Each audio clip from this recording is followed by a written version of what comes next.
All right, Teofimo Lopez, is the butt of the internet jokes. Let's talk about it. Thumbs up the video, share the video, subscribe to the channel.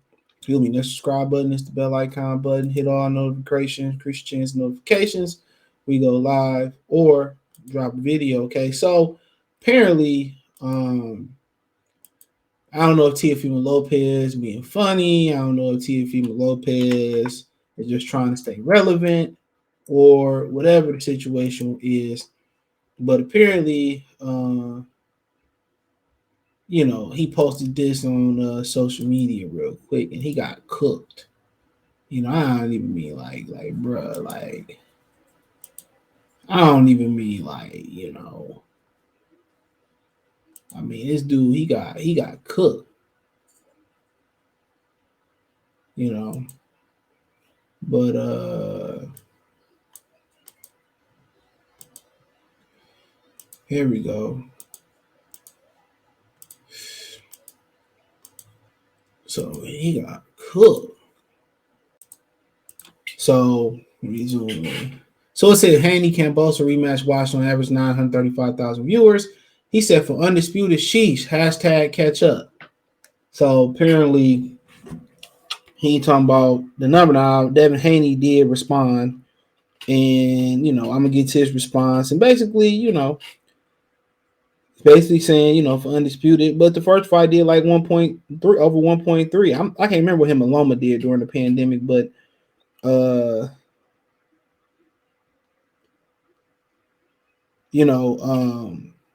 I'll pull that up real quick. Let me see. Let me see if we can pull that up. Let me see. Let's see what that viewership did. So they did big numbers. They did 2.7. They peaked at 2.7. They averaged 2.7 and peaked at 2.8. I'm there 2.9. So obviously, so that was during the pandemic though too. Wasn't no fans allowed or nothing like that. So that fails in comparison. But then again, T.O. and Lomachenko, it was, a lot of people was, clamoring for that fight, and that was big time. That was big time fight. So that was a big time fight too. So at the end of the day, it is what it is. But I think a lot of people say, well, he the wrong person to talk. And at the end of the day, man, hey, you gotta do what you gotta do to be relevant. Could they be building up for him and Haney to fight? I heard Teofimo Lopez is gonna be fighting the winner of Taylor Catterall, but Taylor say, shit, I can't make the weight no more. I'm moving up. Then what? So that's the interesting thing about it. That's the interesting thing about it. So, at the end of the day, dude, I'm gonna get to Devin Haney's response as well too. But at the end of the day,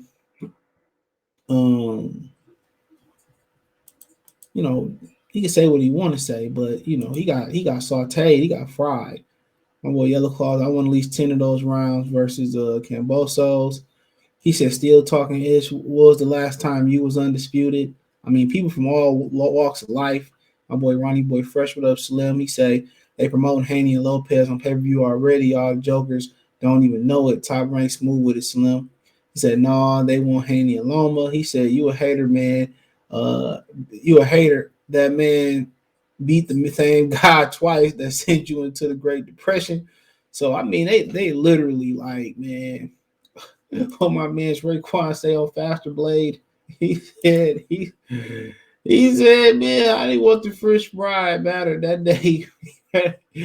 Oh, man, dude. Shit, it is what it is, man. And then, I get him. That's what I said. I just think he remained irrelevant. I ain't mad at it. Because him and Loma did big numbers, but he ain't fight for undisputed. He ain't fight for undisputed. So that's the difference. He ain't fight for undisputed. And he knew he was gonna get cooked and all that type of stuff. I don't think he's gonna take it personal, but yeah, I might have to agree with Ronnie Boy Fresh. They could be getting ready to build up Haney and Lomachenko for a belt. And that's probably one of the fights they're gonna use to keep Devin Haney um, on top rank and not go back to Matchroom. There's rumors out there that the Zone don't even want him back, just like they really didn't want Demetrius Andrade no more. So they wasted all that money on Triple G and Canelo. They don't even want the brothers. But I mean, shit, that's just the rumor. I'm not saying that her,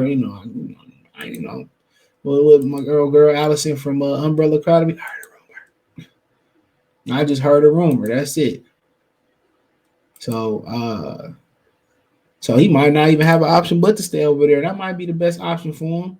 They know how to build talent. They know how to find talent. Now you got to ask like Bill if he want to talk about it. Like what went wrong for them to kind of sign with Eddie and not to sign with Bob. And I think one of the things was Eddie was going to show them how to run their own promotional company. And Bob Arum ain't about he creating bosses. He created, he created his own competition with Mayweather in De La Hoya. He wasn't intended on like, creating this competition, but him, not paying them what they deserve and them finding out they could do it on their own. That was the key. Had he like showed them how to do it, you know what I'm saying? Still would have been competitor. So no matter how you slice the cake, he still would have had competition. No matter how you slice the cake. So it is what it is. But let me see if I can pull up Devin Haney's response. So hold on. So he basically said he been saying like, let's not act like it wasn't three big fights on the same day. Now he agreed with Errol Spence too for y'all. He said, Errol Spence said, I've been fighting this way for a decade. This shit ain't easy or fun. He said the same. My thing is this, dude. Ain't nobody like holding neither one of y'all up. Move up. You got to move up because at the end of the day, the same people that's baiting you, you know what I'm saying, that's baiting you into sticking around. As soon as you lose, they're gonna say, I told you he was a fraud. Oh, he making excuses because he can't make the weight. I'm always about doing what's best for self. Ain't no other way. Everybody be like, I put this before me, man. Like I said, if you ain't right, dude, how can you take care of everybody else? Chew on that for a minute. If you ain't right, how can you remotely, take care of somebody else? You can't. I remember Trick told this little story. I'm probably about to butcher this shit. He basically said that old man asked him, he said, I'm butchering it. He said, if you broke, I'm paraphrasing, if you broke and, somebody gave you some money for some shoes or whatever, what you going to do? He said, I'm going to go buy the baby some shoes. He said, man, that's, pretty much considerate, but why not go buy you some shoes so you go start, get to work so you can buy everybody else some shoes? So, at the end of the day, y'all kind of catch the drift. So at the end of the day, dude, you got to make sure you good first. Forget what everybody else got to say, because whether you make the right or wrong decision, you know what I'm saying? And you make it on your own merit, I could live with that.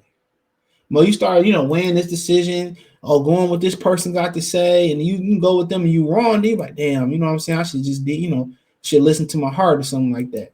I could live saying I should listen to my gut. I could live with that. Or I should, I could live with making my decision on my own. I could live with that all day. But when you start, listening to other people and all that type of stuff, you listen to them and that affect your decision. You go wrong, then you like, man, damn, you know what I'm saying? I should listen to what the hell I should listen to myself. It'd be like that. So I mean, it is what it is. But he did go up against 3 other fights in college football. He sure did. He sure did. So it wasn't like he was going up there and it was just him.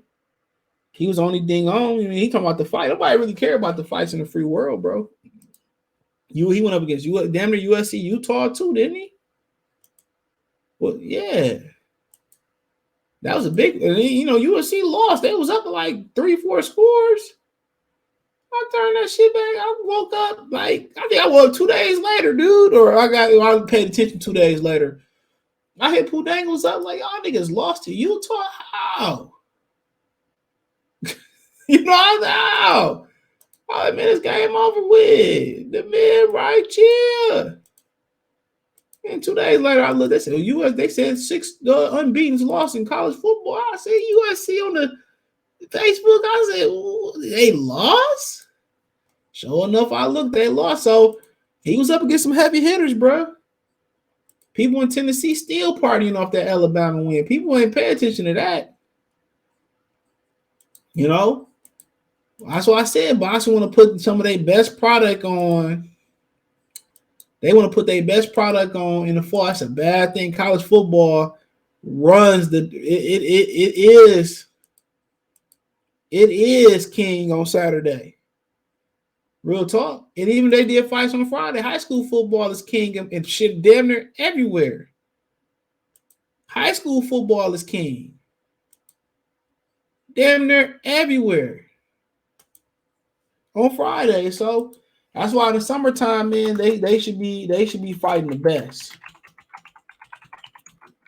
They should be putting their best product in the summer, even if they're running against the Olympics or whatever the situation may be. But hey, it is what it is. Let me know what you girls and guys think. Thumbs up the video, share the video, subscribe to the channel. Next subscribe button is the bell icon button. Hit all notifications, increase chance get notifications. We go live or drop a video. Financially want to support the channel. Cash App $ CJ Good 313. Venmo CJ Good 313. PayPal link in description. Link to the first link in description. Appreciate the love support. Let me know what you girls and guys think in the comment section. Peace.